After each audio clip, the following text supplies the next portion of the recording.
¿Qué tal? Muy buenos días a todos y todas. 12 y 20 minutos de la mañana. Bienvenidos, bienvenidas a una nueva edición de Hoy por Hoy Gijón, Avilés y Cangas de Onís, edición de miércoles. Llegamos al Ecuador de la semana con cielos cubiertos.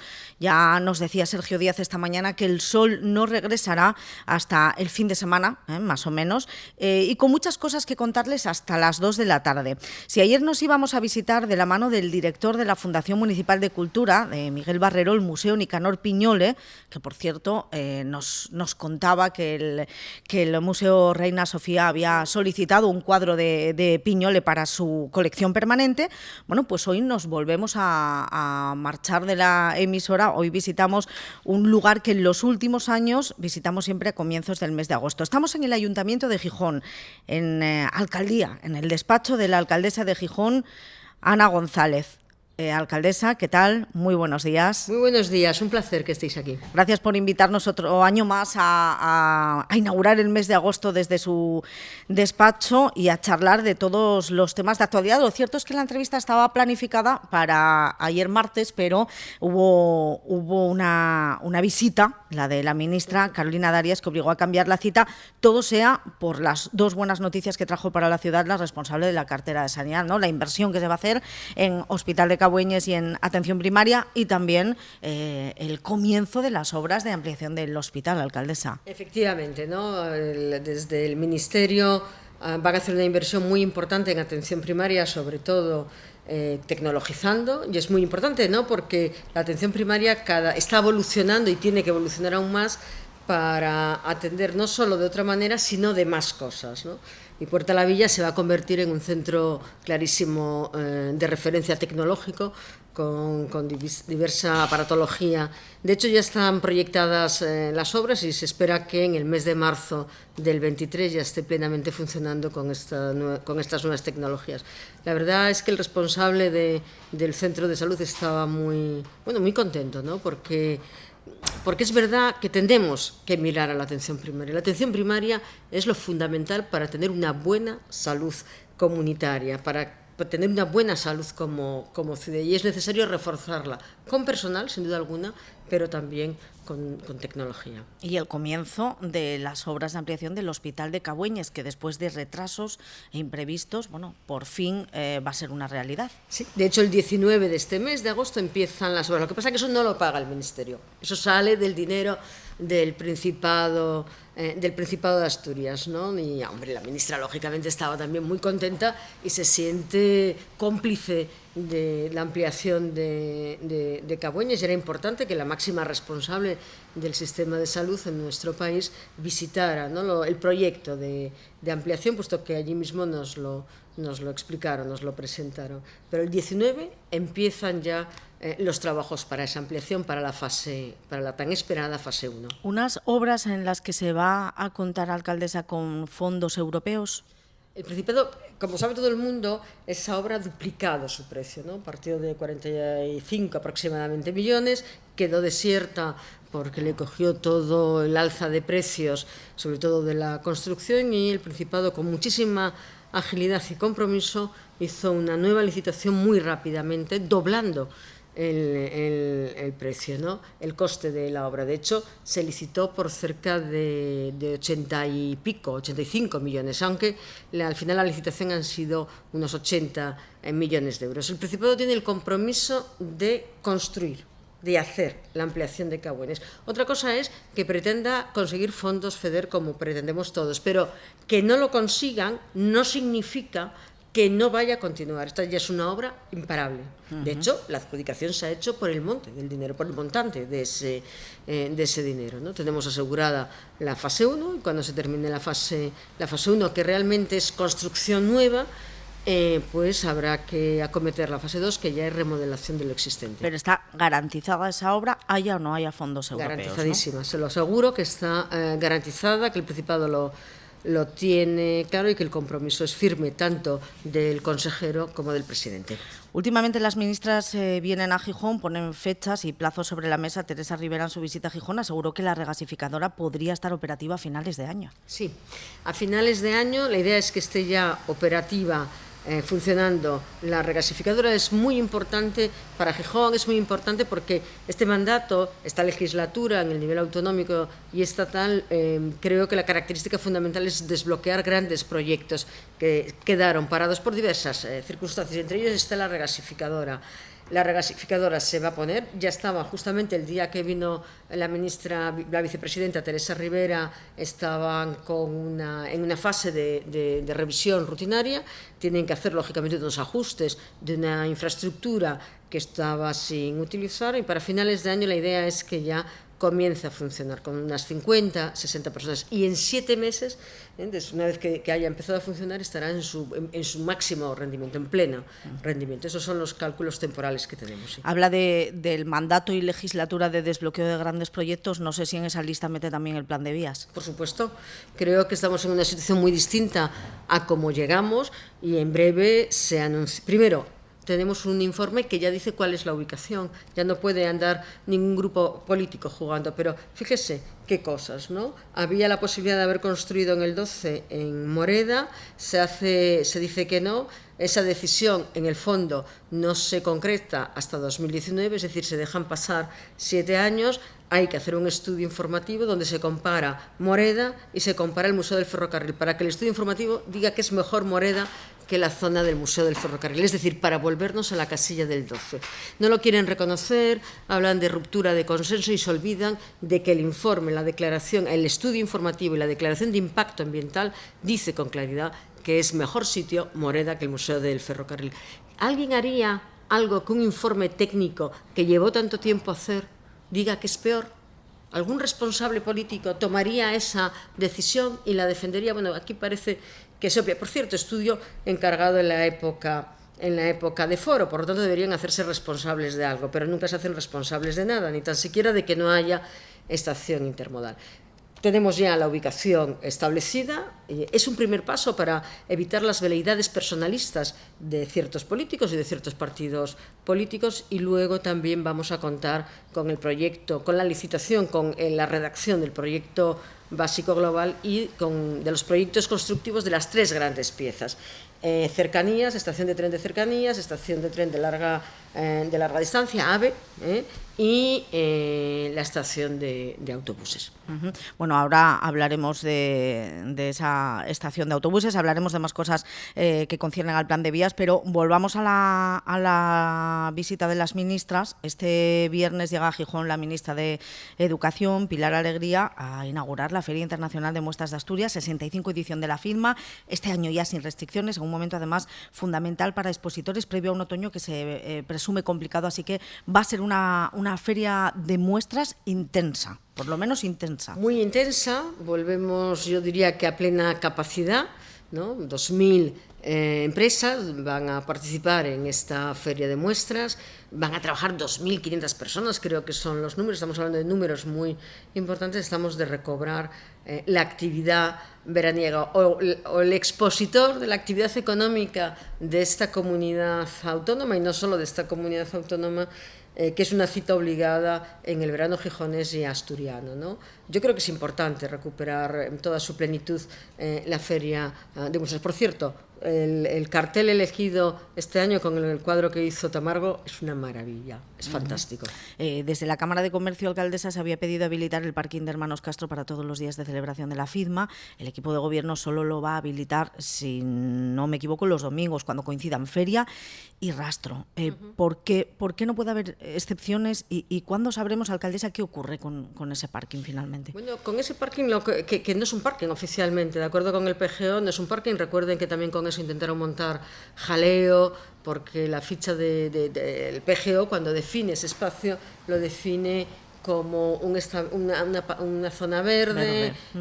Para actividades múltiples. Se nos acusó incluso de no querer hacer la zona verde, cuando realmente el problema es que el contrato que había firmado Foro lo que decía es que tenían que dejarlo como estaba antes de hacer la construcción del Pozo de Tormentas, y como estaba era como un aparcamiento, de ahí que lo hayan pintado, ¿no? En aquel momento, como la crítica es corta, lo que pasa es que es aún más corta la memoria y el recuerdo de las mentiras de cierta gente, criticaron durísimamente que lo fuéramos a dedicar a aparcamiento y ahora piden.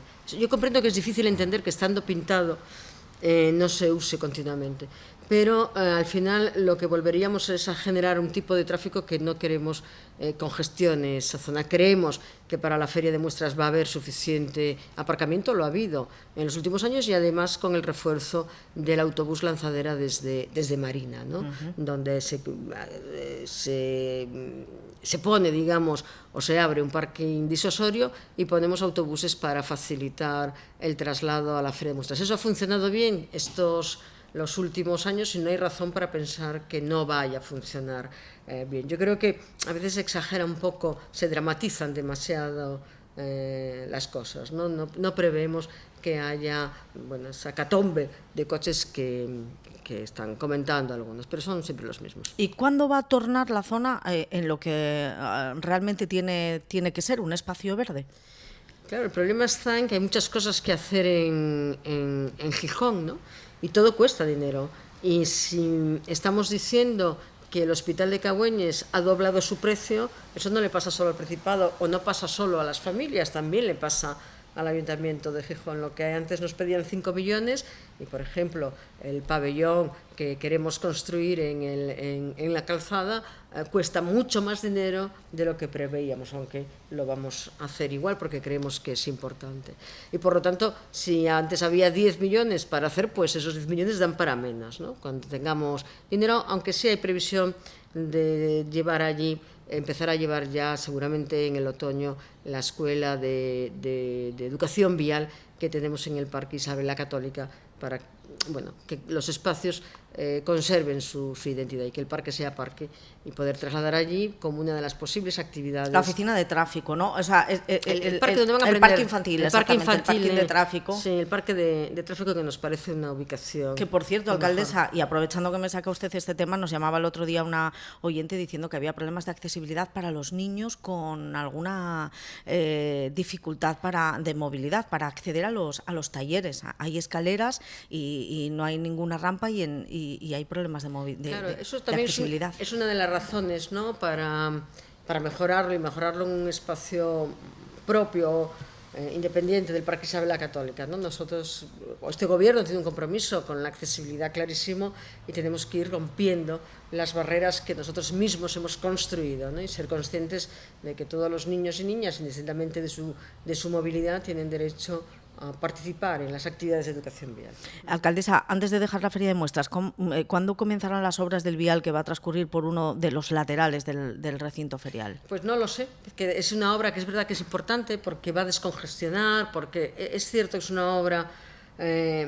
una obra necesaria. Ahora estábamos en fase de contratación del proyecto y es una obra cara también. Si no recuerdo mal, estamos hablando de algo más de 1 millón de euros. Eso también hay que mencionarlo porque las cosas cuestan. Y siempre todo va sumando. Y además siempre cuestan al mismo, ¿no? Entonces eso también hay que mencionarlo. Pero bueno, la idea era ya contratar el proyecto y luego ya a ver cuándo es posible licitar la obra. Pero sí es verdad que es una obra necesaria para la propia feria, para el propio recinto ferial, ¿no? Y es verdad que dotaría el recinto ferial de una independencia entre las distintas partes y los distintos edificios y la hará más versátil, por lo tanto, mejor para la oferta que se quiere realizar desde ellas. Antes hablábamos del Plan General de Ordenación, hay otro plan, el especial del muro, que ha hecho que la reforma de esta zona quede pospuesta un año. Estaba previsto que comenzasen las obras a finales de este año. Hay trámites que se deben cumplir antes, dado que ya será en el siguiente mandato. ¿Quién le garantiza que la reforma del muro se llevará a cabo tal y como ha planteado su equipo de gobierno? Pues mire, la cordura, porque realmente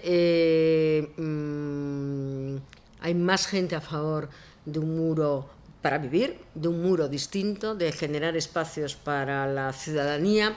Todas estas... es verdad que tenía que haber sido más estratégica y lo reconozco, más inteligente seguramente, ¿no? Porque esa comisión que se hizo, que se alargó, que al final de 10 conclusiones se aceptan 9, hay otra que se construye, que es la del consenso a través de las reuniones que ha ido haciendo el concejal, pues no han valido para nada, nada más que para intentar denostar, ¿no? Esta insistencia en cumplir un plan especial que no han cumplido los gobiernos anteriores, pero que no importa, ¿no? Y baste leer el plan especial y comprobar el carril bici que hizo Foro, por ejemplo, no tiene la medida del plan especial, pero eso no importaba. Incluso una parte, al menos, de la rotonda deprimida tampoco tiene nada que ver con el plan especial, pero tampoco importó, ¿no? Y ahora vienen los puristas del plan especial, un plan especial diseñado en el 2004, que en el 2022 no se llevó a cabo por los gobiernos anteriores y que, sin embargo, a pesar del cambio tan radical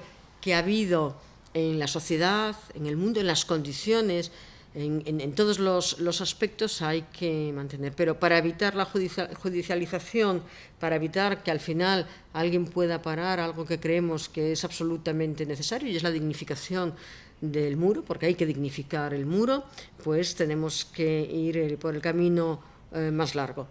Seguramente teníamos que haber pensado que quienes no lo habían respetado y no les había importado de uno y otro lado, pues iban a actuar con honestidad, ¿no? De acuerdo con lo que habían hecho, pero no es así, y nuestra obligación es enfrentar lo menos posible y sobre todo conseguir las cosas, y tenemos que hacer un cambio de plan especial. ¿Sí?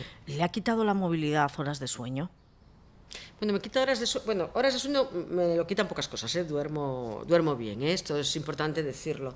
Lo digo por si hay gente que duerme mal. No, yo duermo bien, y es bueno dormir bien, porque así se descansa y se viene mejor a trabajar. Es muy importante, y para la salud, ¿no?, de las personas. Pero sin duda alguna la movilidad me preocupa, sin duda alguna. Que dormir bien no significa que no me preocupe o no me interesen algunos temas. Yo soy de las que creen que es verdad que vivimos en un planeta finito, y no podemos hacer planteamientos infinitos de consumo, y que vivimos en una ciudad que está contaminada, que hay una contaminación, una parte responde al tráfico, y por lo tanto debemos eliminar una parte del tráfico. Yo diría que hacemos una política de salud pública, creo que es muy importante.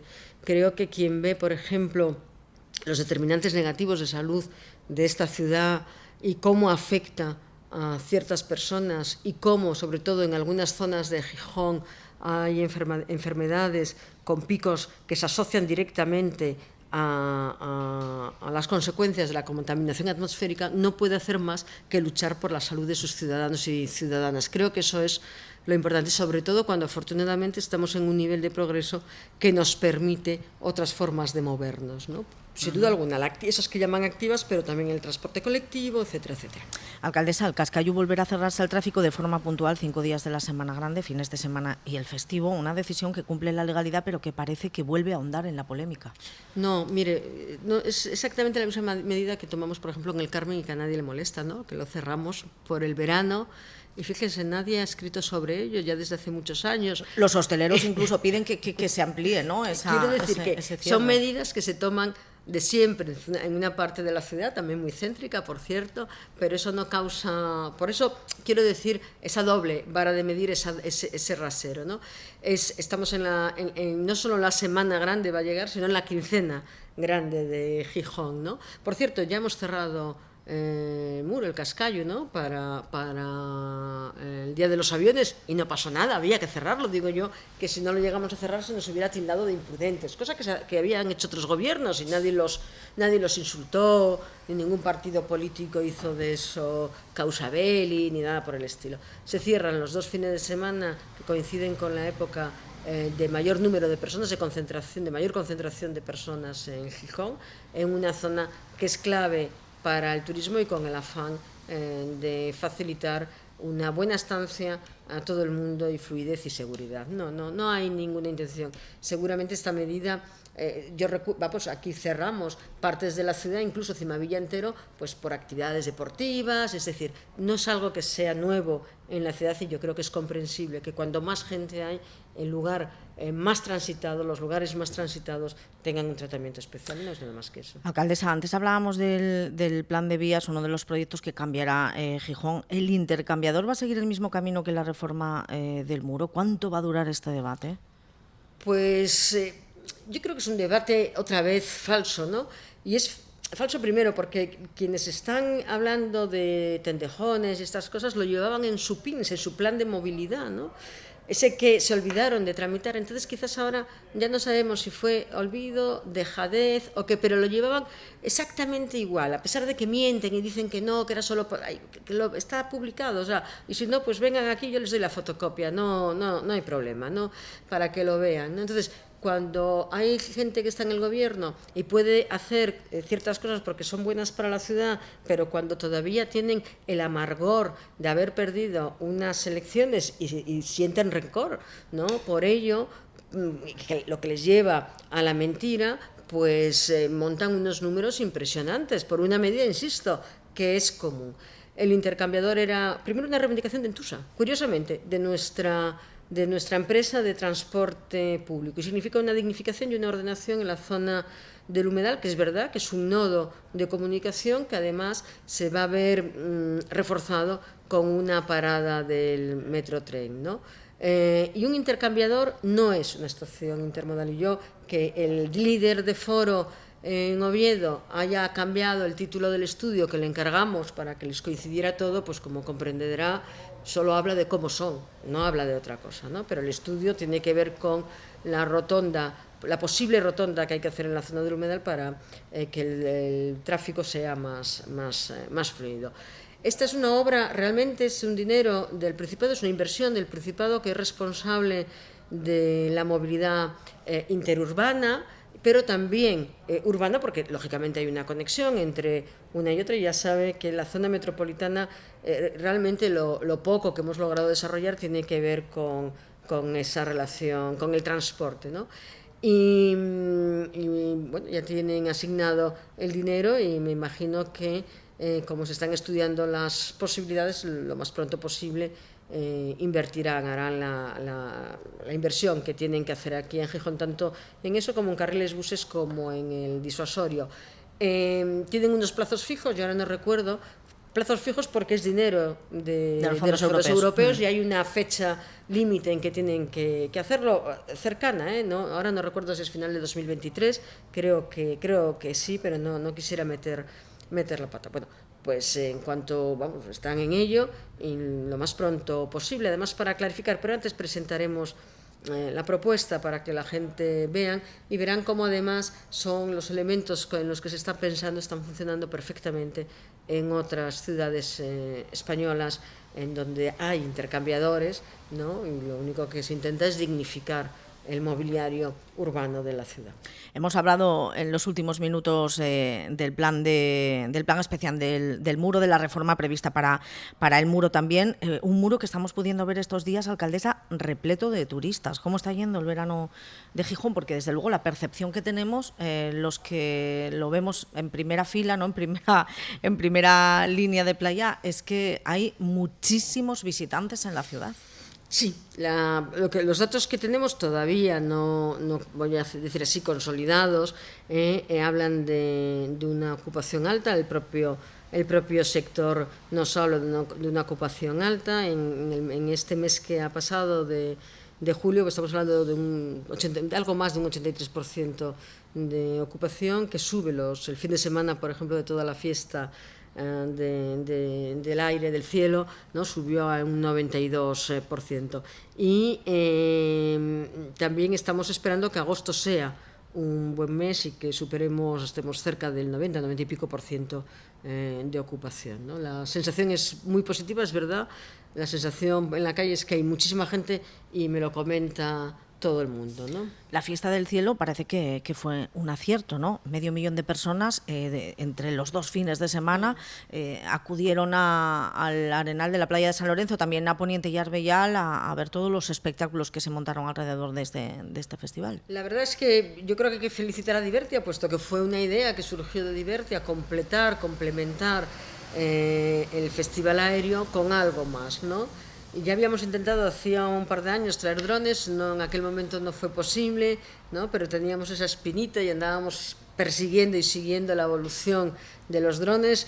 Pero no solo ha sido bonito los drones o el festival aéreo o la noche de los aviones con los fuegos artificiales y los colores, sino que también me gustaría destacar todo lo que tiene que ver con talleres para elaborar cohetes, los talleres de cometas, la colaboración de Omega enseñándonos a mirar el cielo y ver las estrellas, o sea, todo la multiplicidad de actividades que hubo, muy diversas, donde participaron muchos chicos y chicas, muchos niños y niñas y familias, ¿no?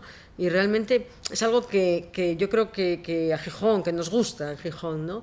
Ese pensar en actividades que unan a la familia, que permitan estar juntos, pasar el tiempo junto aprendiendo y reforzándose unos a otros. La valoración, la verdad es que ha sido muy positiva de todo. Lógicamente lo más espectacular es eso, porque además hubo muchísima gente y sinceramente salió muy bien. Salió muy bien, la verdad. Entonces, felicitar de manera singular, pero yo creo que todo fue muy positivo. Otro dato positivo más, Gijón terminaba el mes de julio con 17.463 parados, 400 menos que en el mes de junio. La evolución del mercado laboral más positiva aquí en Asturias y en Gijón que la media española. ¿Se están haciendo las cosas bien?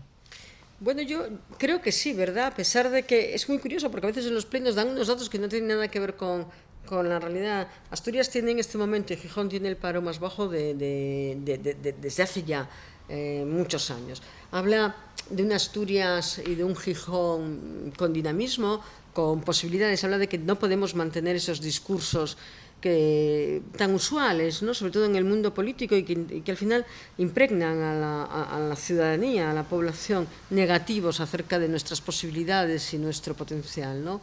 Gijón sigue siendo una ciudad con un importante número de empresas relacionadas por un lado con el sector del metal, con otro con la tecnología y con nuevas propuestas para ponerse en marcha y para seguir generando empleo. Y además somos una comunidad autónoma que nos estamos haciendo especialmente atractiva y una ciudad que nos estamos haciendo especialmente atractiva después de la experiencia del COVID. De hecho, ya regresa más gente a Asturias y a Gijón de la que marcha.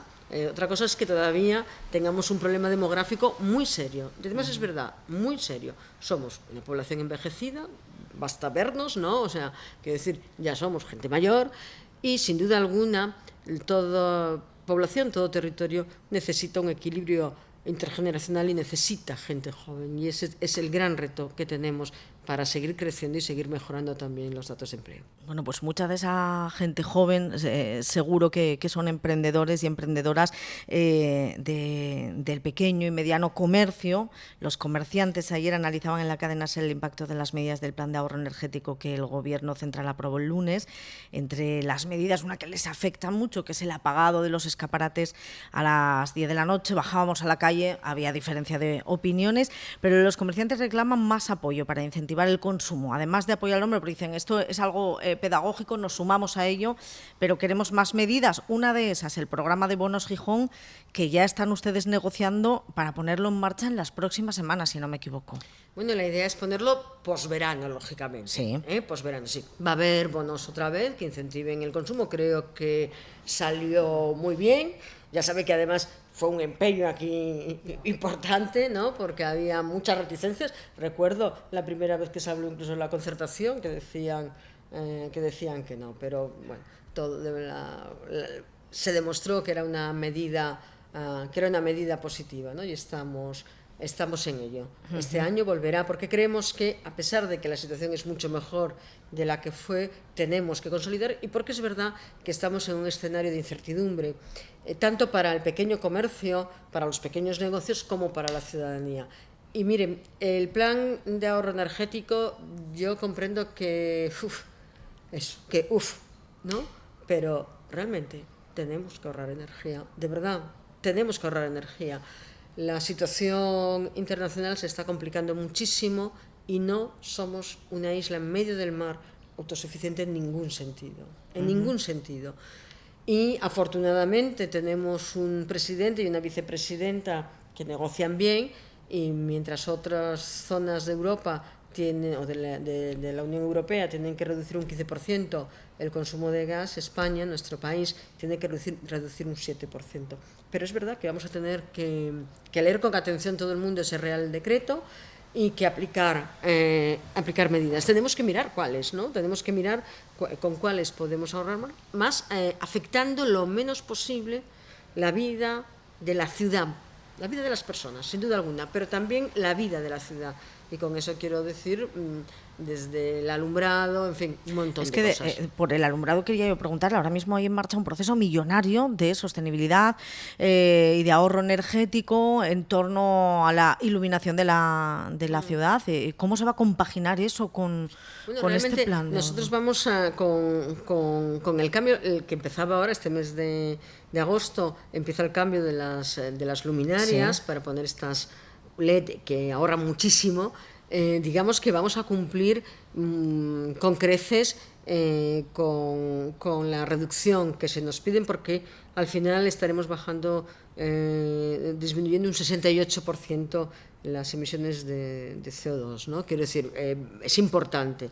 Es verdad que el despliegue vamos a tardar un año en hacerlo, porque son 44.000 luminarias, y luego incluso va a haber que hacer una revisión para ver dónde nos han quedado zonas sobreiluminadas e infrailuminadas, ¿no? Y ver cómo reajustamos para que toda la ciudad tenga la iluminación que necesita. Pero mientras tanto, alcaldesa, ¿cómo nos vamos a adaptar? Yo he empezado ayer a leer el Real Decreto, y lo tengo ahora sobre la mesa para estudiarlo. Y también la verdad es que he hablado con algunos alcaldes y alcaldesas, porque creo que tenemos que los ayuntamientos presentar un conjunto de medidas comunes.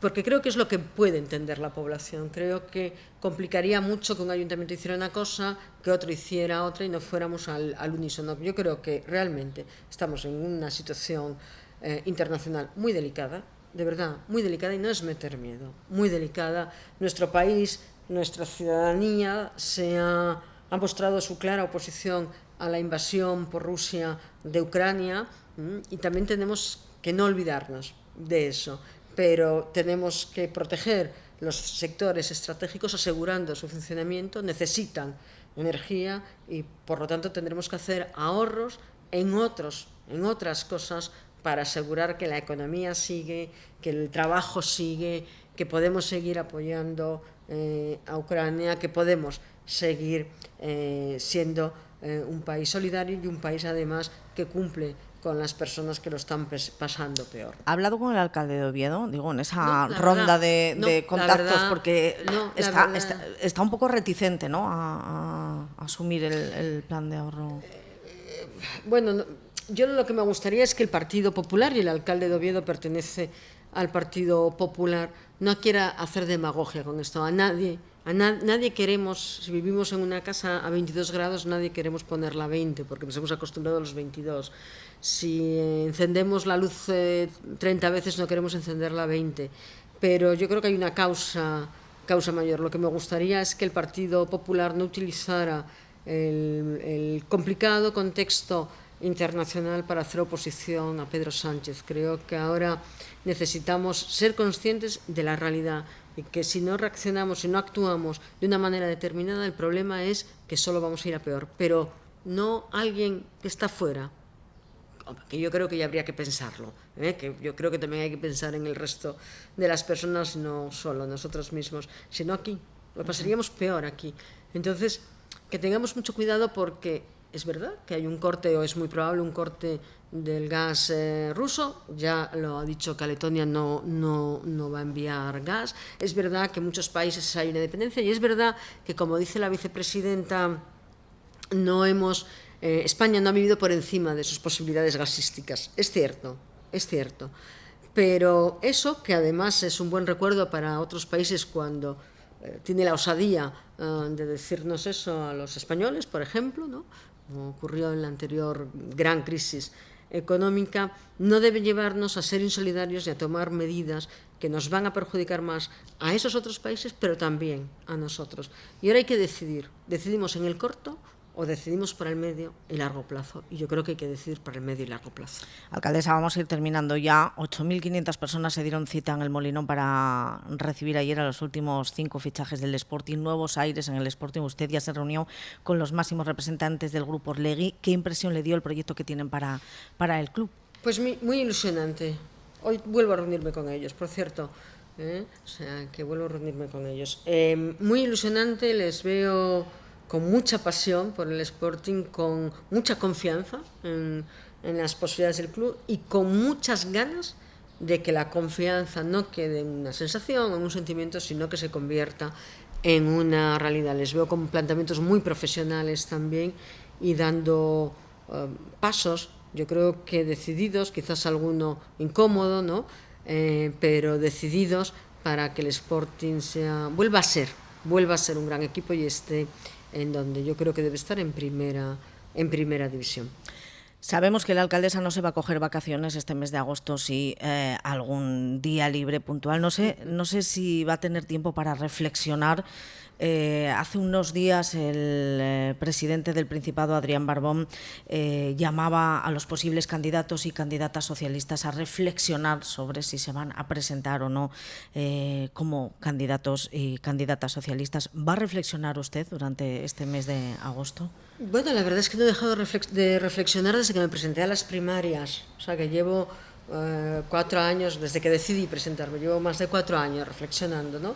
Y reflexiono todos los días. Creo que es importante la reflexión y pensar. Creo que no se puede únicamente ser activista cuando se desempeñan cargos políticos. Yo me imagino que como el resto de personas que están en los diferentes cargos electos, sobre todo, ¿no? Que puesto que tú decides, das un paso para presentarte a unas elecciones, sea este el cargo que sea, o posibles personas que quieran aspirar a cualquier alcaldía, ¿no? Me imagino que estará todo el mundo reflexionando, pero no en el mes de agosto, sino desde hace ya un tiempo.